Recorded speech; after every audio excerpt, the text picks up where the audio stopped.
हमारा एक्सपेरिमेंट है to determine the critical angle and refractive index of glass by using prism. Apparatus में है सबसे पहले prism, common pins, board, common pins, page और protractor. हम प्रिज्म को इस शेप में ले लेंगे कि उसका एक कॉर्नर हमारे सामने हो बिल्कुल।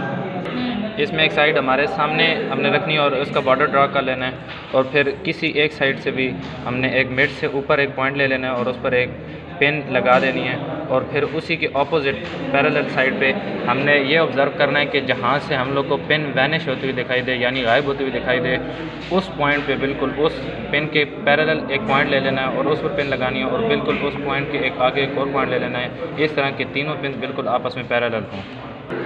ये जो पेन ये जो पेन लगाई है, इसका यहाँ पे प्रिज्म आ रहा है और इसकी बिल्कुल पैरेलल मैंने दो पेन्स लगाई हैं। जैसे जैसे मैं इस मोबाइल को मूव करता जाऊँगा, ये पेन वैनिश होना, गायब होना शुरू हो जाएगी। बिल्कुल वो पॉइंट जिस पर ये पेन मुझे नज़र आ रही है, मैंने उसके बिल्कुल पैरेलल एक पॉइंट लिया और उस पर पेन लगाई, और उसी के पैरेलल एक और पॉइंट लिया जिस पर मैंने पेन लगाई।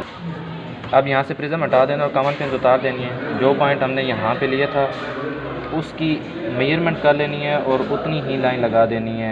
अब लेट्स सपोज ये 1 सेंटीमीटर या 2 सेंटीमीटर की है, बिल्कुल इतनी ही लाइन हमने ऊपर लगा लेनी है, बिल्कुल उतनी ही लाइन ऊपर लगा लेनी है। उस लाइन को हमने ज्वाइन कर देना है इस पॉइंट से,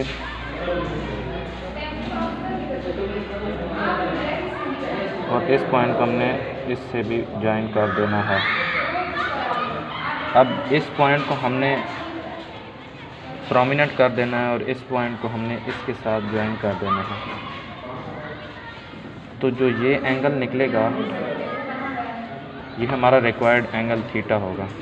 अब हमने कंपास को प्रोटेक्टर को बिल्कुल इस तरह रखना है ताकि यहाँ पे ज़ीरो आए, और जो जिस जगह पे हमारी ये लाइन निकल रही है, ये लाइन है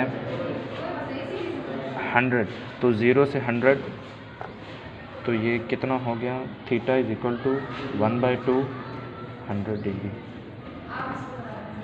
क्योंकि हम क्रिटिकल एंगल मालूम कर रहे हैं, तो ये थीटा हो जाएगा 45 डिग्री, और रिफ्रैक्टिव इंडेक्स का हमारे पास फार्मूला होता है 1/sin C यानी कि क्रिटिकल एंगल हमारे पास 50 है,